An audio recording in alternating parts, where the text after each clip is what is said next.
Beto Fernandes na área com mais um vídeo de resolução de prova. Exatamente, técnicas de resolução de prova. E na aula de hoje nós veremos como você pode tirar uma boa nota em língua portuguesa mesmo sem dominar todos os assuntos dessa disciplina, tá bom? Então esse vídeo é dividido em duas partes, onde na primeira parte nós vamos resolver as questões da primeira parte da prova, do primeiro texto, e no segundo vídeo as questões do segundo texto da prova. Vale dizer que essa prova em especial eu nunca resolvi. Vou resolver agora com vocês e vou mostrar como eu faço para que você possa ver na prática como essa técnica realmente funciona, fazendo com que a sua nota aumente de 7, 8 pontos líquidos para 14, 13 de 15 pontos líquidos, errando um ou deixando um ou outro em branco. Beleza? Então vamos lá, sem mais delongas, vamos aqui. Sim, lembrando que eu já separei aqui também no QC, no Questões de Concurso, para a gente corrigir essa prova na sequência. Tá bom? Então, nós vamos corrigir essa prova, já está separadinha, bonitinha. Daqui a pouquinho a gente chega nessa fase. Bom, primeira parte do vídeo.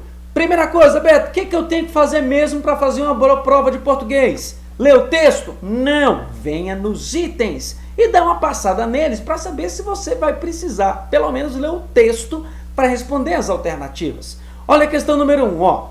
Primeiro, com relação as ideias e os aspectos linguísticos do texto precedente, julgue os próximos itens. Vamos lá! Sem prejuízo da informação veiculada no texto, seria mantida sua correção gramatical se o termo proteção em não havia proteção contra as decisões da Assembleia Soberana fosse substituído por mecanismos de proteção. Já vi tudo, ó. Tudo tem a ver com o havia aqui. Esse havia, no sentido de existir, ele é invariável. Não existia proteção. Caramba, se não existia proteção, de uma coisa você já sabe, ó. Não importa a palavra que vem na frente. Essa palavra pode estar no singular ou pode estar no plural. O havia continua no singular. Professor, tu não vai nem olhar o texto? Não, não precisa, caramba. Vamos para 2. Questão número 2. Com o emprego das aspas na palavra falha, na linha 17, o autor deixa explícita uma marca de opinião que interfere no sentido dessa palavra no texto. Bom, vamos ter que dar uma olhadinha lá. Falha no sentido literal seria um problema. Agora, saber se isso marca a opinião dele ou não, só o texto para saber. Terceira, de acordo com o autor, no mundo contemporâneo há proporcionalmente mais participação política do que havia na democracia ateniense. Opa, o texto fala de democracia ateniense. Caramba, a gente sabe que na democracia ateniense todos os cidadãos participavam. Hoje, ninguém quer participar. Como é que eu posso dizer que tem maior participação no mundo contemporâneo, ou seja, hoje, do que antigamente? Para mim, essa 3 está errada. De todo modo, só com a leitura do texto é que você vai ter de fato certeza. E a 4, o texto defende a ideia de que, com as revoluções modernas, aumentou a capacidade de defesa do indivíduo contra o Estado. O que a gente entende por revolução moderna e defesa do indivíduo contra o Estado? Isso tem a ver com constitucionalismo. Na primeira geração ou dimensão dos direitos fundamentais, houve a luta do povo pelos seus direitos. Aí é onde envolve 3 revoluções muito famosas. As duas praticamente no mesmo período. A Revolução Francesa e a independência dos Estados Unidos. A independência veio até primeiro. Antes disso, teve até também na Inglaterra a Revolução Gloriosa, mas já um pouco mais antiga. Tá bom? Isso eu estou falando de direito, não é nem de português. Vamos dar uma lida no texto para saber mesmo se essa falha está explicando a marca do autor, se não e como é que é. Vamos lá, vamos lá, vamos lá. Olha só. Comecemos pelo conceito. A democracia veio dos gregos. Democracia não é só a eleição do governo pelo povo, mas sim a atribuição pelo povo do poder, ou seja, o poder do povo, que inclui mais que um mero governo, inclui o direito de fazer leis. Na democracia antiga, direta, ou seja, o povo que ditava as regras, sem eleição de deputado e tal, isso cabia ao povo, reunido na praça pública. Um grande êxito dos atenienses, se comparados aos modernos, era o amor à política. Moses Finlay, um dos maiores conhecedores do tema, conta que em Atenas a Assembleia Popular se reunia cerca de 40 vezes por ano. Pelo menos 1.000 pessoas costumavam comparecer, às vezes 10.000, de um total de 40.000 possíveis. A presença não era obrigatória. Aí ele diz, comparo esse empenho ao nosso. Quantos não resmungam para votar uma só vez a cada 2 anos? É verdade. Nesse período, o ateniense teria passado 80 tardes na praça, ouvindo e votando. Então, eu pergunto para você, tem mais empenho hoje ou antigamente? Obviamente vai ter mais empenho antigamente, né? Então aqui, cadê? Onde é que ele fala isso? De acordo com o autor, o mundo contemporâneo, proporcionalmente mais? Claro que não, é errado isso aqui. Como eu já pressentia, né? Aí tem o negócio da falha lá. Não chegou nela ainda não. Aqui, nesse período o ateniense teria passado 80 tardes na praça, ouvindo e votando. Mas a falha dos atenienses era a inexistência de direitos humanos. Mas a falha dos atenienses era a inexistência dos direitos humanos. O que dá a entender aqui, hein?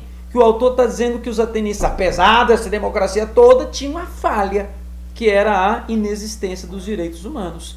Marca a opinião dele? Bom, claro, né? Está marcando a opinião do autor do texto, certinha.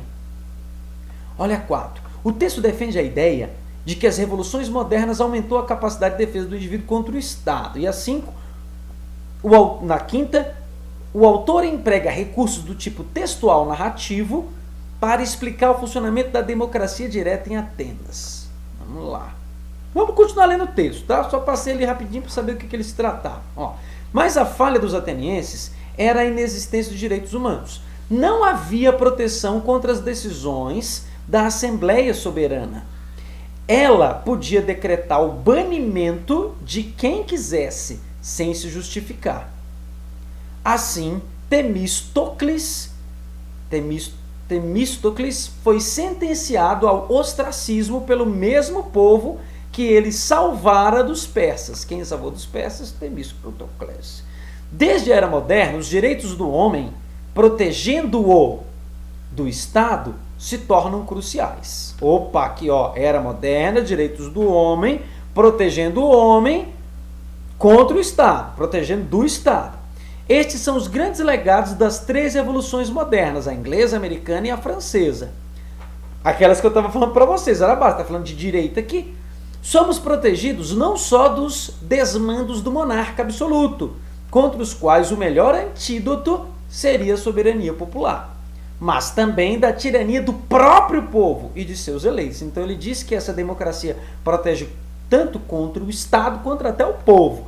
E aí lá na questão ele está dizendo, o autor emprega recursos do tipo textual, aliás, na 4, o texto defende a ideia de que com as revoluções modernas aumentou a capacidade de defesa do indivíduo contra o Estado. Certo, essas revoluções aí foram justamente para isso.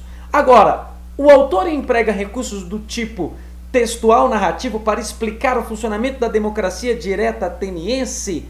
Bom, elementos de textual narrativo é quando eu uso um interlocutor, uso uma pessoa, coloco verbos e expressões que dão sentido de passado. A meu ver, no 2º parágrafo tem um pouco isso. No primeiro não, no primeiro ele diz assim, a democracia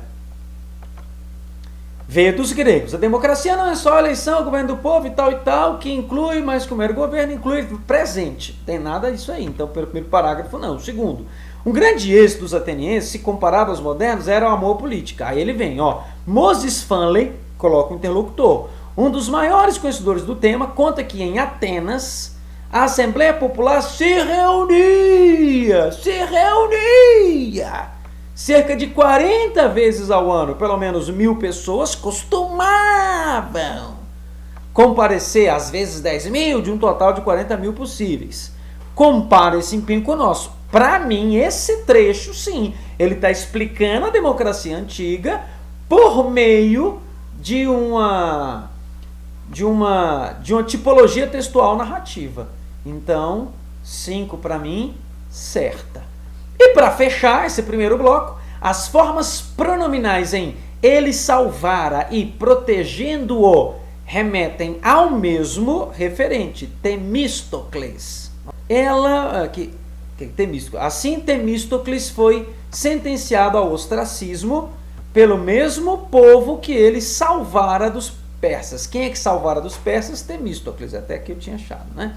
Desde a Era Moderna, os direitos do homem protegendo-o. Protegendo quem? O homem! O homem que precisa de proteção! Até nos dias atuais, tem muitas mulheres bravas por aí. Então, é o mesmo referente? Não! Não é o mesmo referente, não. Tá errada. Questão sexta errada. E agora, hein? Então, temos aqui da 1 até a sexta. Eu não vou corrigir nesse primeiro bloco. Acompanhe a correção do segundo bloco, onde você irá acompanhar a leitura desse texto número 2, texto de 46 linhas. Você não vai ler esse texto de uma vez não, rapá. Você vai vir aqui nos itens para saber se até mesmo precisa, ó, de 7 a 10 é do texto. Com relação aos sentidos, aspectos linguísticos do texto, também, ó, de 11 a 15, também fala desse texto. Então é um texto longo, mas ele vai te dar da sexta até a 15ª questão. Fica comigo no bloco 2, que você vai acompanhar, tá bom? Lembrando, vou terminar esse bloco agora, logo na sequência inicio o segundo, faço a correção e mostro, e vou ver quantas eu acertei. Um abraço, valeu!